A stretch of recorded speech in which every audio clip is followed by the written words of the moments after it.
Welcome back to EDU in 90. Priscilla and Tim here, and on this episode, we'll be looking at some findings from research that Google for Education recently sponsored with the Economist Intelligence Unit. That's right. The world is changing fast, and when today's students enter the workforce, they'll need to be able to collaborate, create, and communicate in completely new ways. The Economist Intelligence Unit, a network made up of 650 expert analysts and editors, spoke to 1,200 teachers from 16 countries to understand what it takes to prepare students for the workplace. Let's take a look at a few key findings from their research.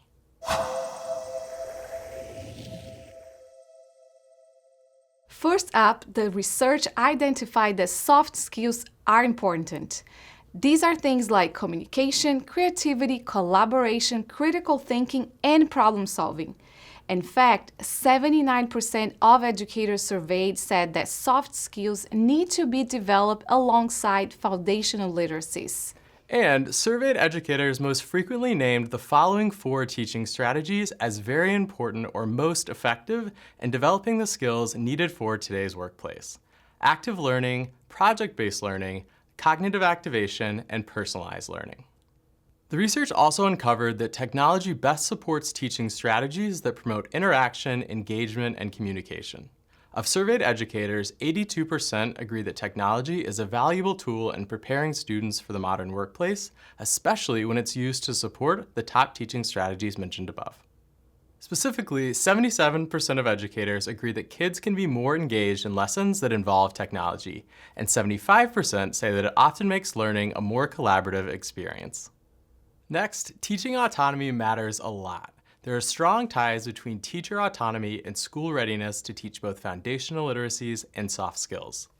For example, educators who assess their schools as having much better teacher autonomy nearly twice as often said that they are very well equipped to teach communication skills when compared with the rest of the sample. The research identified a few things that are holding educators back. More than half of educators surveyed cited budget limitations as the most significant challenge in adopting new teaching strategies, making it the most commonly referenced barrier to innovation. An additional 27% cite lack of technology access in school, and 27% cite a lack of national policy support as the most significant barrier. And lastly, a strong majority of the educators surveyed are ready to make moves.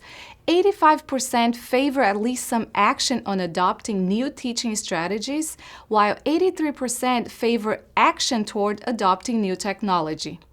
If you're interested in reading the full research report, grab a cup of coffee and find the full findings linked in the description below. And one last thing, we're beginning to plan the next season of EDU in 90. We'd love your feedback on which topics are most useful and interesting. In the description below, please take our short survey to share your thoughts. We'll see you next time. Check out our last episode where we look at options for sharing scores when using quizzes in Google Forms.